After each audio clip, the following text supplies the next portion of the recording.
Berlingot est un super-héros.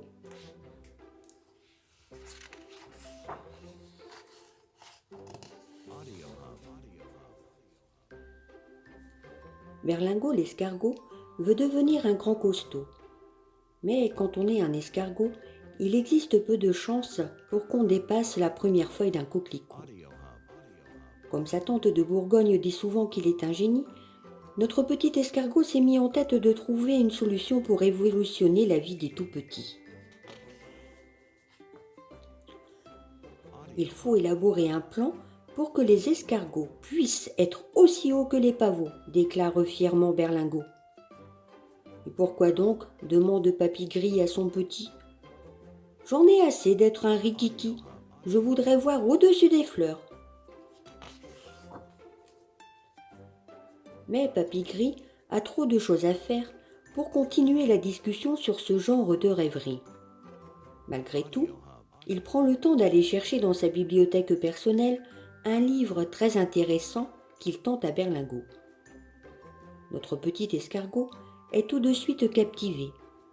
Ce livre permet de voir toutes sortes de fleurs et d'oiseaux de très près.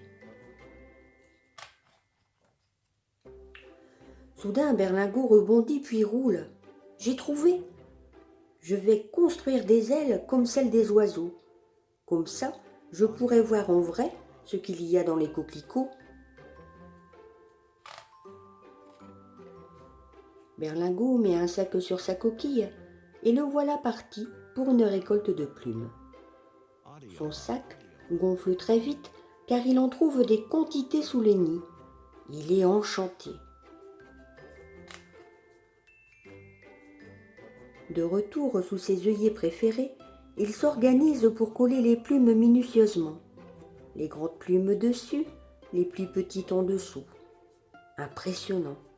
Berlingot a réussi à fabriquer 2 ailes.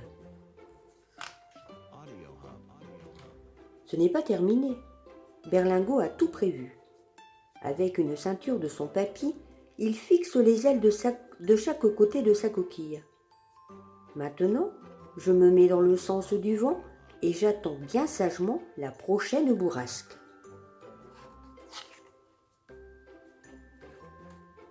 Berlingot n'a pas le temps de finir sa phrase que le voilà parti à voler. « Faites de la place !» crient les insectes en tout genre. « Voilà un escargot volant !» Mais Berlingot a oublié quelque chose. Une fois là-haut, il se demande comment se diriger. Berlingot va n'importe où et ne peut plus s'arrêter. Le vent le secoue et le voilà ballotté en tous sens à tel point qu'il en a le tournis. Tout à coup, « Attention !» crie Berlingot, « je ne peux pas m'arrêter !» Berlingot se dirige tout droit sur un coquelicot et ne peut rien faire à part ranger ses cornes. Un gros splash retentit.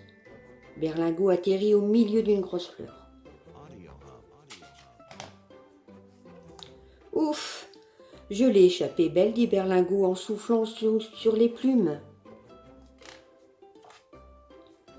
Mes grandes pattes, l'araignée velue qui habite ce coquelicot, ne voit pas cela d'un bon œil.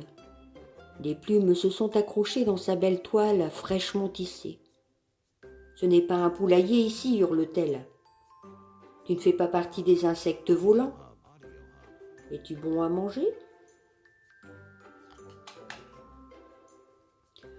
Grande patte se lèche les mandibules et noue une serviette autour de son cou. Elle n'a jamais encore goûté d'escargot volant.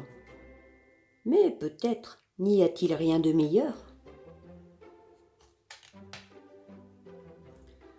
Berlingot est terrifié, il ne peut plus parler. Ce n'est pas ainsi qu'il imaginait son premier vol. Mais, sans avoir à réfléchir longtemps et sans que Grande Patte ait le temps de réagir, il rentre vite dans sa coquille qui roule, tombe, roule et roule. Lorsqu'il s'arrête enfin, Berlingot est bien loin de cette fleur rouge habitée par l'araignée poilue.